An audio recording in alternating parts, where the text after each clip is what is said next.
Hello everyone. So this video is going to be me reading chapter 1 of Love and War by John and Stasi Eldredge, Finding the Marriage You've Dreamed of. I already read the introduction in the first video of this, what will be a playlist.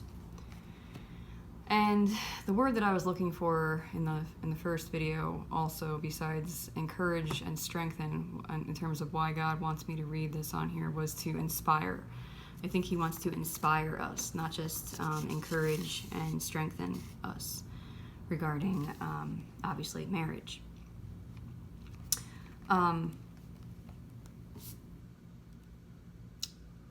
I was surprised to break down and get emotional as I was reading the introduction, and the Lord just gave me a personal rhema word, and it was a rebuke, a loving rebuke.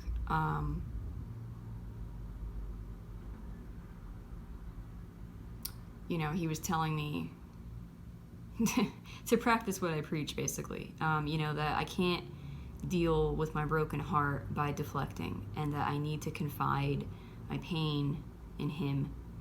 All the desire, all the regret, all the pain. And so I just sat there and I shared all that with the Lord for a bit and cried a little bit.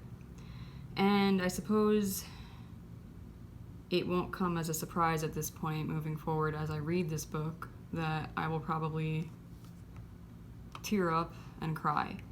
And as I just sat down, right before I hit record, it occurred to me, I said, Lord, do you want me to be sharing my heart as I read this book to them on my channel, And I believe He said yes.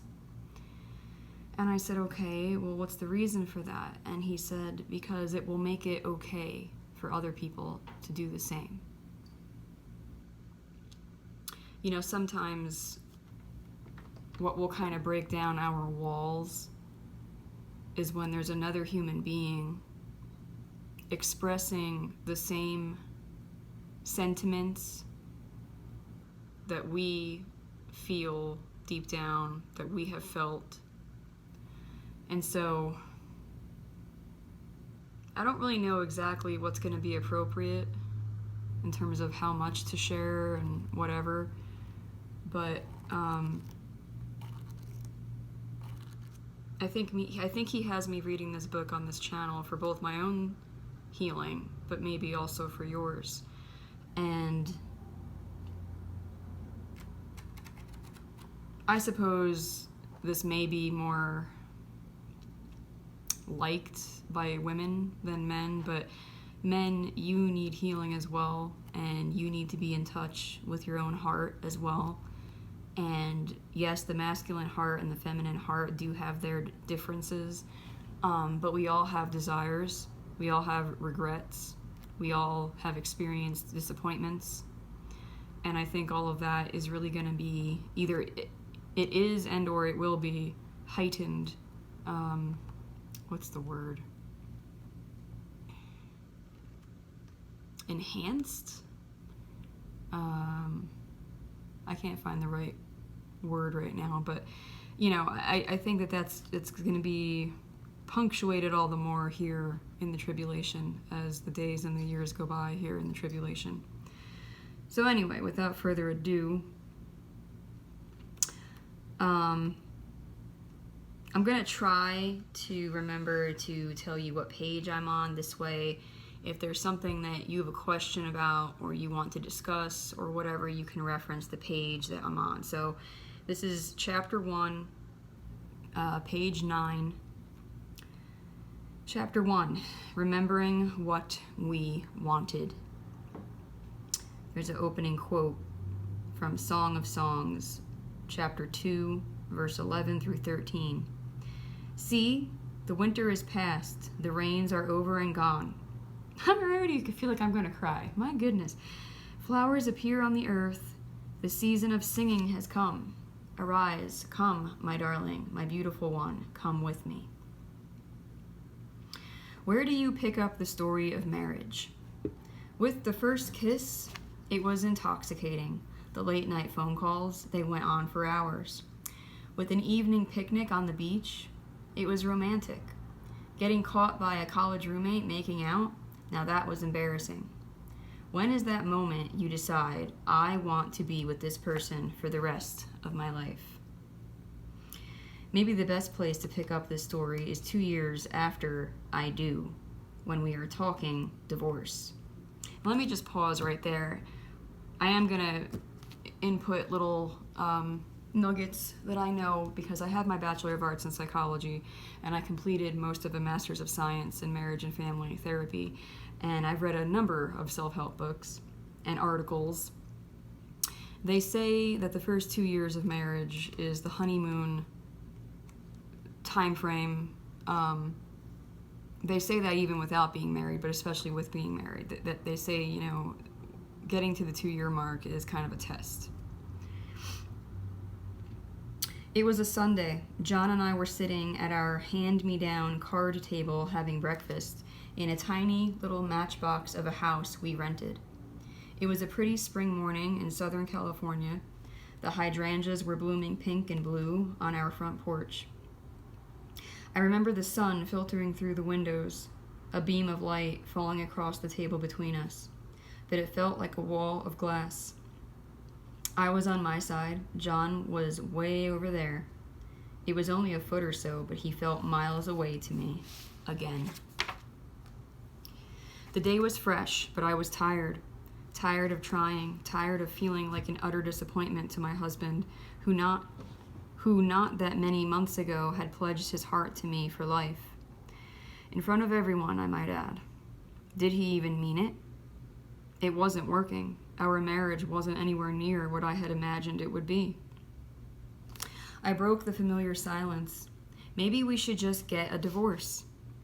We had been married less than 3 years. Our marriage had been full of promise, hope, and possibility. Heavens, I had known the man for 5 years before we even started dating, and we dated for 3 years before getting married. We were bright and rising stars. John worked on the staff of a church. I was working for a Christian ministry reaching out to troubled teens. Everyone thought we were the ideal couple. How did we wind up here? What had gone so terribly wrong? At the time, I would have said that I was utterly lonely, and to be lonely in your marriage is the loneliest feeling on earth. And I can agree with that from experience. John was busy with his life and getting busier every day. It was a good life. He was involved in good things. The problem was I didn't feel a part of it. I felt unnecessary to him. I, too, was working full-time, putting him through college. I came home to a man who was too tired to hear about my day, my world, all the dramas of the workplace, and I was too tired to care much about his. Sure, I would type his papers, but what happened to the shared vision, the desire to live life together, two being better than one, and all that? I knew John was no longer smitten by me. I wondered if he even saw me. Almost as soon as we said our vows, I began to overeat. Within a few months of our wedding, I had put on 25 pounds. Something was up, something was broken.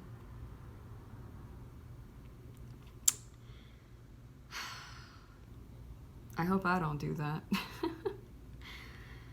I needed comfort and relief, and I turned to the drive-thru to find it. Packing on the weight sent a message to John that was clear and strong. I am leaving you. You are not worth being beautiful for.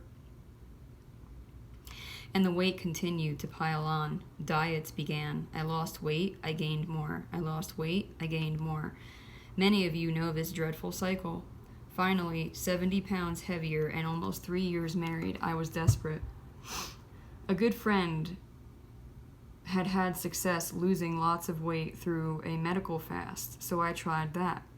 I stuck to it with perseverance and determination, hoping that once the weight was off, our marriage would heal and become everything I longed for it to be.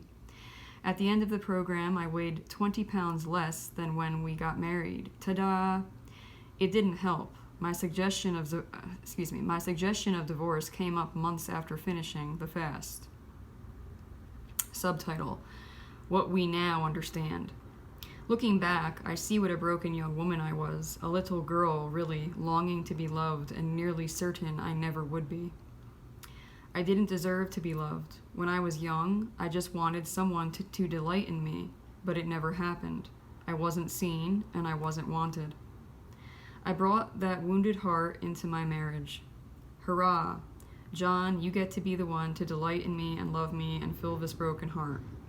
But even when John did love me, I didn't believe him. There was always a part of me waiting for the other shoe to drop. I can relate. All my friendships growing up were tales of betrayal and abandonment, including every boyfriend before John. I was just waiting, believing. I was a deep disappointment. And when you walk around like that, you are afraid all the time. I see now how I looked to John to fill me. When he didn't come through, I blamed myself. I turned to food because I didn't know how to handle the hunger and disappointment in my heart. Let me, John here, tell you what was going on for me that Sunday morning when Stasi brought up divorce. Divorce. I was a deer in the headlights. The word caught me completely by surprise. What? Where did this come from? Did she just say divorce? Something in me panicked. Alarms started going off. But had you asked me for my take on the suggestion, maybe we should get a divorce, I think at the time I would have said, what is she talking about? I'm a great guy. We have a great marriage. This had to be about her. She's asking too much. She's looking to me to be everything. I'm embarrassed to admit that had you pressed me right then and there at the kitchen table, I don't think I could have named one issue on my part that played into Stasi's unhappiness. I was bewildered, something men seem to have a unique proficiency for. I found myself wondering, how did we get here? When did this happen? But looking back now, I see what was going on. Hindsight is 20/20, as the saying goes. I entered marriage a frightened boy in a young man's body, a confusing mixture of self-centeredness. Stasi, you lucky girl, you get to marry me. And vast insecurity. I don't know if I can handle this. I had been so hurt by wounds I received in my youth and in previous relationships that I'd come to believe love never really lasted. So I had made a vow years before, forgotten but still unyielding, that I would never need anybody. That vow became a source of lasting sorrow in our marriage. There is a settled assurance a man comes to possess when he knows he is a man, and it enables him to enter his world with courage and kindness. The experience could not have been more foreign to me. I was scared, so I faked it. I played the part of the great guy. I put on an air of bravado, like a boy wearing Superman pajamas. I overcompensated for my fears and landed in perfectionism. I became a driven, demanding overachiever with a generous dose of narcissism. Now, perfectionism is something you want in your tax attorney or your oncologist, but it is a horrible thing to be married to. To be fair, a man needs to feel like a success, wants to feel like I have what it takes. He wants others to agree, especially his wife. I found myself in a marriage I didn't know squat about with an alive and loving, broken woman, and I knew I was in way over my head. I didn't know anything about how to love a woman. I didn't know how to deal with her brokenness or mine. I was 23. I was as ready for marriage as I was to take up the presidency. And so I did what most men do. I ran to work. I was leading a small theater company at the time, and frankly, I was fabulous, a natural. I could write, act, and direct. I understood set, design, and construction. I shimmered. I was in my glory. Theater was my passion, my gifting, my calling. What makes the story messy is that it became my mistress. I began to spend more and more time at work, giving it the best of me, and all the while withdrawing from my wife. It was nothing short of an affair, but worse for the fact that it couldn't be so easily named. Folks thought I was amazing. I believed them. It was a disaster waiting to happen. This should have been our announcement in the Sunday paper wedding column. Will anyone ever love me? Was just joined in a marriage to I will never need anyone last week. The groom, Mr. Insecure Perfectionist, wedded his bride, Miss I Know I'm a Disappointment, at the Congregational Church. The lovely train wreck has taken up residence in Monrovia. A public reception and private disaster are soon to follow. What made our story confusing and delayed our breakthrough was the fact that we were really involved at church. We had gone through premarital counseling. We had read a few marriage books, okay, maybe just one. Someone had kindly given us one of those marriage weekend seminars in our first year. Did they see something? And we'd gone, enjoyed it, aced all the exercises. We were in a weekly married couples group, for heaven's sake. We had all the tips and techniques. But those tools apparently missed the issues of the heart, like rearranging deck chairs on the Titanic. Subtitle: Romance Meets Reality.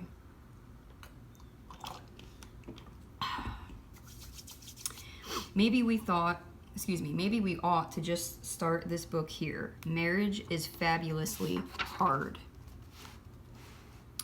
Everybody who has been married knows this. Though years into marriage, it still catches us off guard, all of us. And newly married couples, when they discover how hard it is, they seem genuinely surprised. Shocked and disheartened by the fact.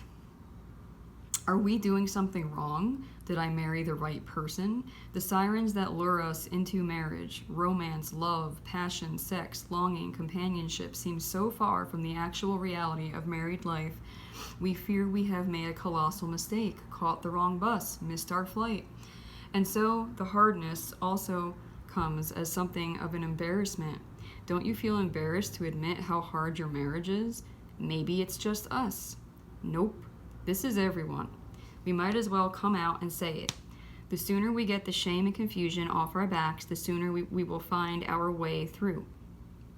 Of course, marriage is hard. For heaven's sake, bring together a man and a woman, two creatures who think, act, and feel so differently you would think they'd come from separate solar systems, and ask them to get along for the rest of their lives under the same roof. That is like taking Cinderella and Huck Finn, tossing them in a submarine, and closing the hatch. What did you think would happen? Now, while you are at it, toss into that constantly in-your-face experience all our fears, our wounded hearts, our self-centeredness, our self-doubt, and our resolute commitment to self-protection. Good Lord. Anyone looking for undeniable proof in the existence of God need look no further. The fact that any marriage makes it is a miracle of the first order. Bona fide proof that there are forces in the universe working on behalf of mankind. Getting a little emotional, excuse me. All those fairy tales about a boy and a girl who find themselves thrown together into an adventure in a dangerous land, and how they must come to work together if they have any hope of making it through, but they are both carrying a tragic flaw, an Achilles heel that pricks the other constantly, and they barely do make it through. Those fairy tales pretty much have it right. In fact, if you look back at the first marriage, that almost fairy tale-like story in Genesis, you will see that Adam and Eve had a pretty rough go at it.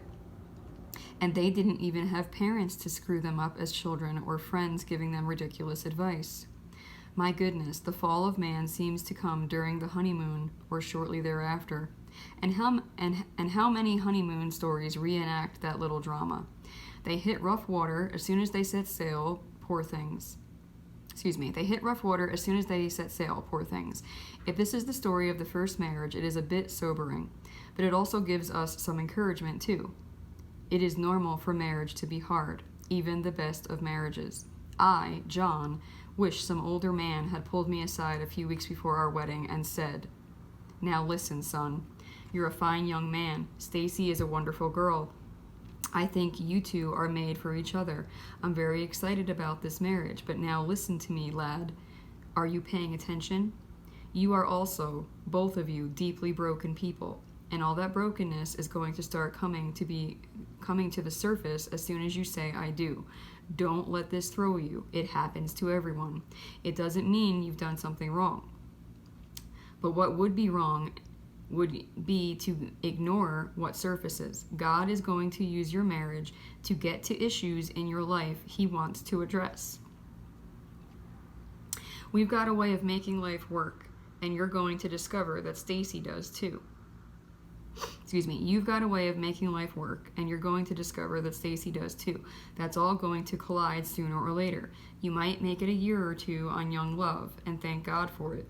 But don't ignore this stuff when the fairy tale hits the fan. Get some help.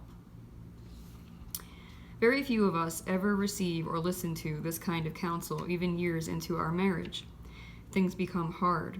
We are at first surprised, then dismayed. Eventually, if the situation doesn't improve, we fall into resignation. We check out, we disappear, emotionally, mentally, sometimes physically. He watches television all weekend, she eats or goes shopping. I was trying to think of a good operating definition of marriage the other day, and this is what I came up with. Two guarded people managing their disappointment, negotiating for better terms through a DMZ they call marriage. Thank you, Adam. Thank you, Eve. Now, what is so hopeful about their story? Adam and Eve's, that is, which is our story too, all of us, is that God came looking for them. They had made a real mess of things, those two, and now they were holding up a fig leaf with one hand and using the other to point an accusing finger. And God got down on His hands and knees and came looking for His children in order to rescue them. Adam, where are you? Why, you could retrace these steps in every marriage that has ever followed. Some sort of Eden-like romance, or at least the promise of Eden in young love, and then a hard fall followed by hiding, blaming, and reproach, and the grace of God offering a second chance. Hold on.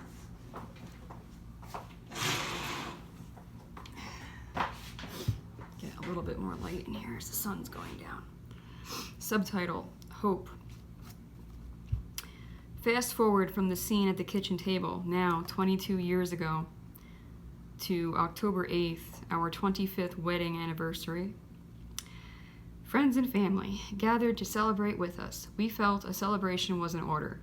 One after another, people offered the most beautiful toasts, thanking us for our marriage, telling us story after story of how our love had changed their lives. Our sons also spoke, and this is what they said.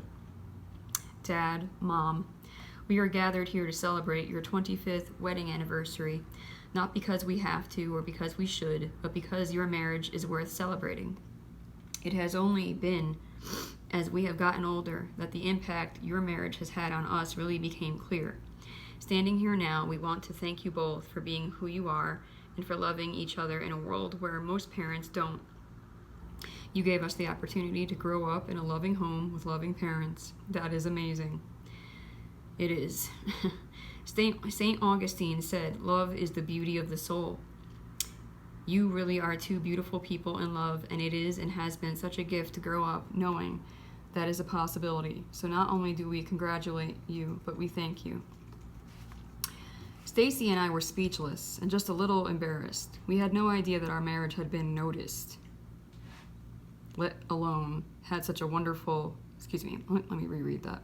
Stasi and I were speechless and a little embarrassed. We had no idea that our marriage had been noticed, let alone such a powerful effect on the lives of the people we love.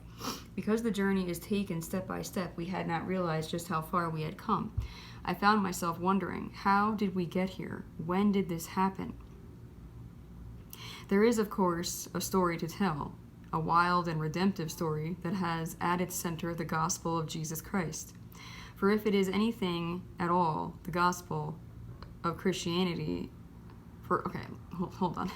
For if it is anything at all, the gospel of Christianity is an offer of restoration. God knows that the human race is in bad shape. He knows our lives are nowhere near what we once dreamed of. He knows what it's like living as we all do now, so far from Eden.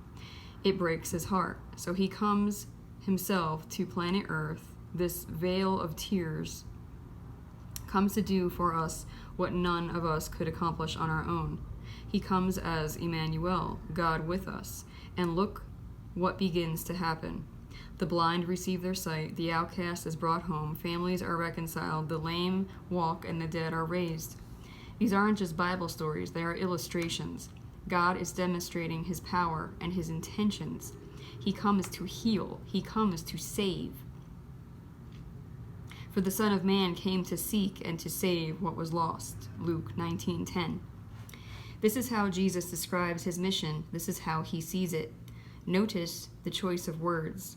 He says he came to seek and save what was lost. What was lost? All that was lost, and oh, how much has been lost, including all of the beauty and power of a marriage. Marriage was his idea, after all. God created marriage and put the desire in our hearts. However else it is you think you came together, what other forces you think were at work, the hopeful truth is that marriage is something God cares deeply about, including your marriage.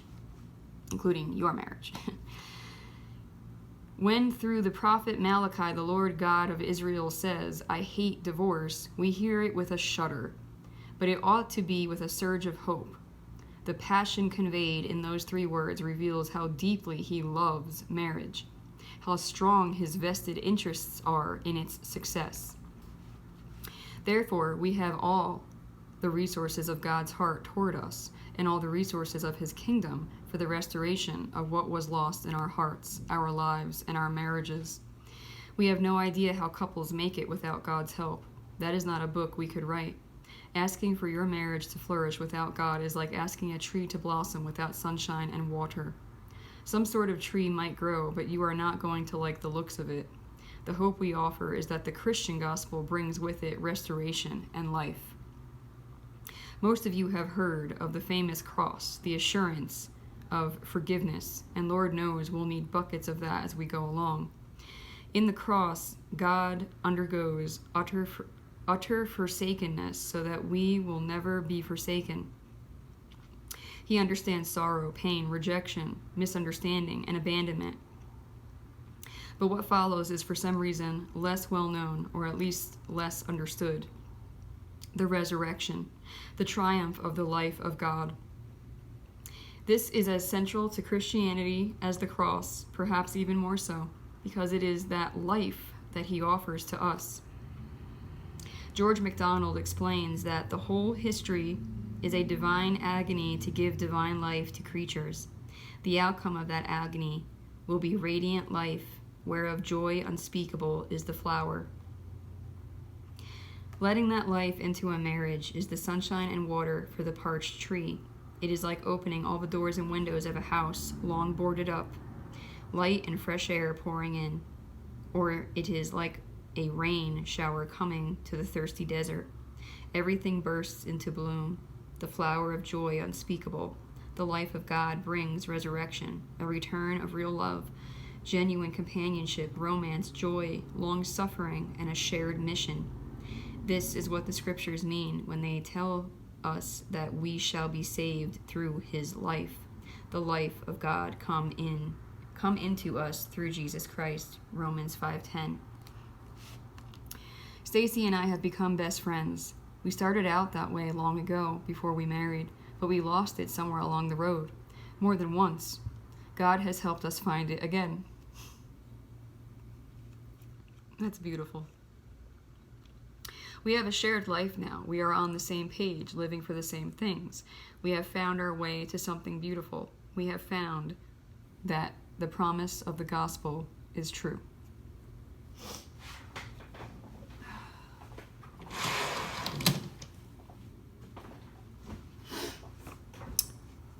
Whew, it's hot in here. Hold on. I gotta put my hair up.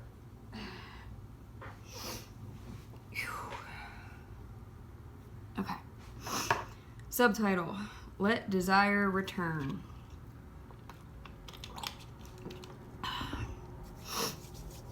What would it look like for the two of you to find your way to something beautiful? Don't start with, how can that happen? How will come in time. We can help you with how. You have to begin with desire. Start with what is written on your heart. What was it that you once dreamed of as a young man or woman? What was it you wanted when you first fell in love? As a woman, I, Stasi, know what I want. I want to be seen and valued for who I am, to be truly known by my husband. That is why I loved the movie Titanic.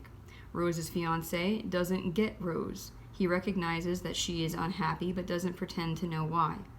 Nor does he even ask her. Jack, on the other hand, understands Rose's heart. He sees both her outward beauty and her inward beauty, and because of that, he values her, cherishes her, fights for her. He sees Rose for who she truly is, and delights in her, giving her the courage to throw away a future that seems secure for one that is completely unknown. Being deeply known by John and still loved by him, delighted in, that is a deep desire of my heart. I also want to live my life with my husband, to share in the adventure of life. I don't want to be alone in my life. I want to share the inward workings of my heart and the outward details of my life, the joys and sorrows, the small ones as well as the big ones. Life can be hard, sometimes cruel, and often dangerous. To share it with my husband helps give me both the courage and the desire to rise to the occasion.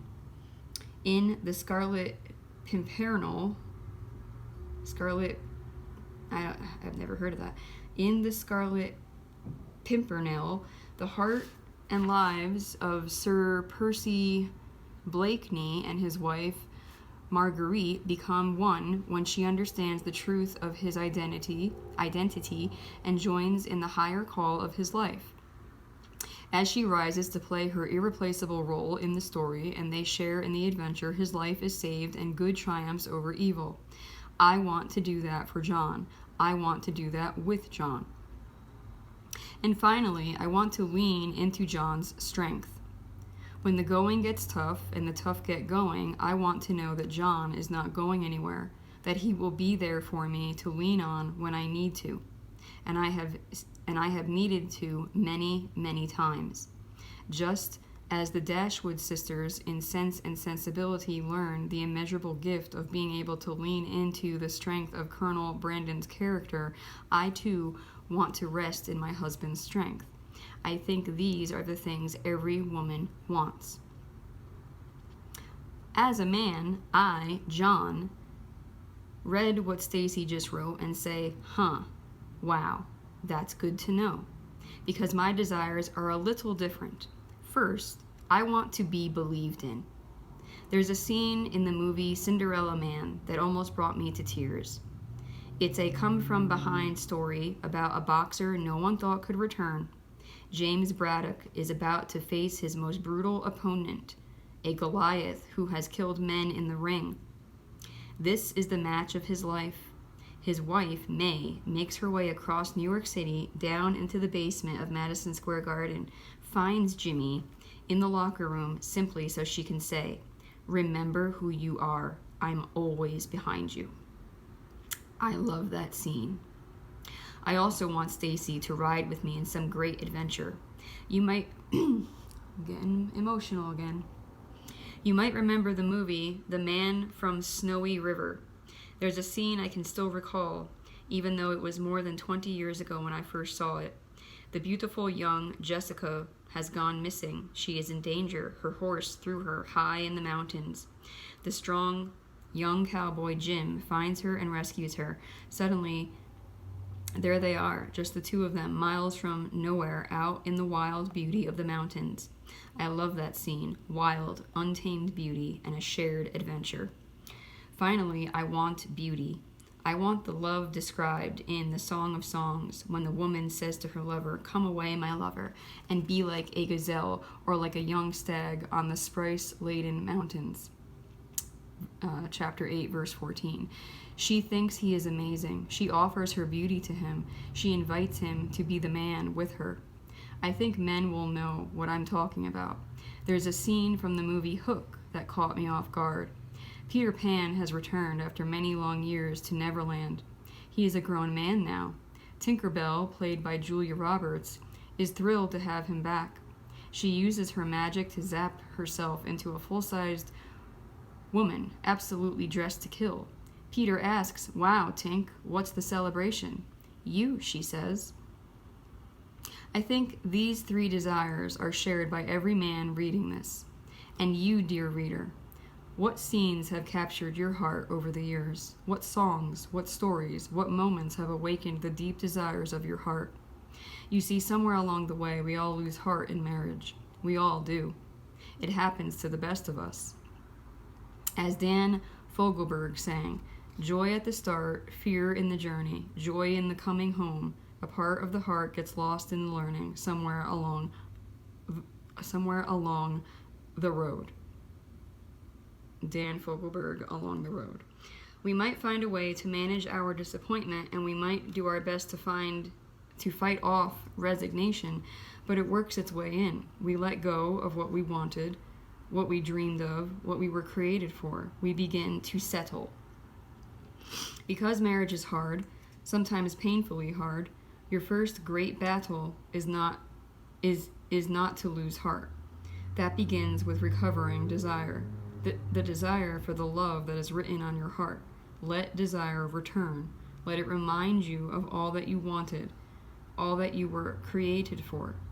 And then consider this. What if God could bring you your heart's desire?